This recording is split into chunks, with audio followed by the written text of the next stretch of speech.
श्रीदेवी को 3 वर्ष की आयु में ही फिल्म इंडस्ट्री में काम करना शुरू कर दिया गया था। श्रीदेवी का जन्म 13 अगस्त 1963 को तमिलनाडु, भारत में हुआ था।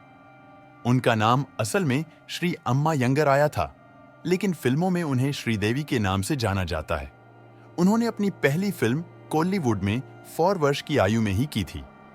उनका व्यक्तिगत और पेशेवर जीवन दोनों ही बहुत रंगीन था। श्रीदेवी की फिल्म मोम में उन्होंने अपने साथी अभिनेता अनिल कपूर के साथ एक अजीबो-गरीब सीन के लिए काम किया था। उन्होंने हिंदी सिनेमा में सफलता प्राप्त करने के बाद भी तमिल, तेलुगु, मलयालम और कन्नड़ सिनेमा में भी काम किया। श्रीदेवी को चांदनी फिल्म के लिए फिल्म फेयर पुरस्कार मिला था, जिसने उन्हें बेस्ट एक्ट्रेस का पुरस्कार दिया। उन्हें पद्मश्री से सम्मानित किया गया था, जिससे उन्होंने भारत सरकार की ओर से मिला। उन्होंने अपनी करियर के दौरान कई भाषाओं में एक्टिंग की, जैसे कि हिंदी, तमिल, तेलुगु, मलयालम और कन्नड़। श्रीदेवी को बचपन में ही देवी माता की तरह पूजा जाता था और इसी कारण उनका नाम श्रीदेवी रखा गया। उन्होंने 1983 में अपने पति फिल्म प्रयोगशाला के संगीतकार बोनी कपूर से विवाह किया। श्रीदेवी का नृत्य भी उनके फैंस को बहुत प्रभावित करता था और उन्हें नृत्य साधना का शीर्षक प्राप्त है। उन्होंने अपनी करियर में कई सुपरहिट फिल्में की, जैसे कि लाम्हे, सदमा, चांदनी, मोम, नगीन और जुड़ाई।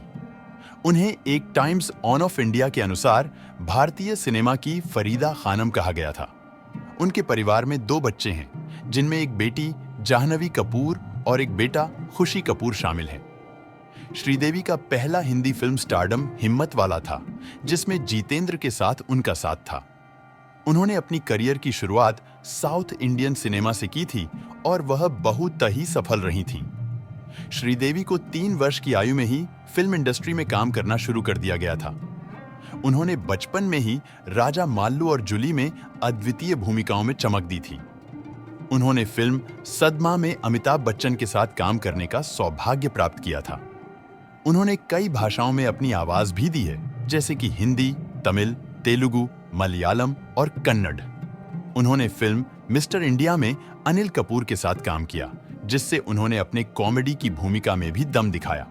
श्रीदेवी ने भारतीय सिनेमा में महिला कलाकार के रूप में अपनी पहचान बना ली और उन्हें चांदनी कहा जाता है। उन्होंने सदमा में एक मनीज भूमिका में बहुत प्रभावशाली अद्भुत प्रदर्शन किया। श्रीदेवी की फिल्म कागज के फूल के एक सॉन्ग का शीर्षक कभी सीता बनेगी तेरी राम था। उन्होंने बॉलीवुड के बाहर भी कई संगीत वीडियो में नजर आई थीं, जैसे कि किसी का प्यार बदलता है। उन्होंने भारत सरकार के लिए अपने योगदान के लिए पद्मश्री से सम्मानित किया गया। उनका आवाज भी बहुत मीठा और प्रभावी था, जिससे उन्होंने गायन की भी कई अद्वितीय रूपेण गीतों में अपनी आवाज दी। श्रीदेवी को बॉलीवुड की ग्लैमर क्वीन कहा जाता था, क्योंकि उनकी शैली और रूप की वजह से उन्होंने सिनेमा में बहुत अद्वितीय स्थान बनाया। उनका आलसी और हंसी मजाकी तरीका उन्हें फैंस के बीच में बहुत पॉपुलर बनाता था। श्रीदेवी को मर्न इन कोल्ड ब्लड फिल्म के लिए भी सिनेमा फेयर पुरस्कार मिला था। उनके बिना भी फिल्म जुड़ाई में उनकी कमी अद्वितीय थी और उन्होंने इस फिल्म के लिए सरकार के लिए भी सिनेमा फेयर पुरस्कार जीता। श्रीदेवी को उनकी प्रशंसा में अपनी जिंदगी के दौरान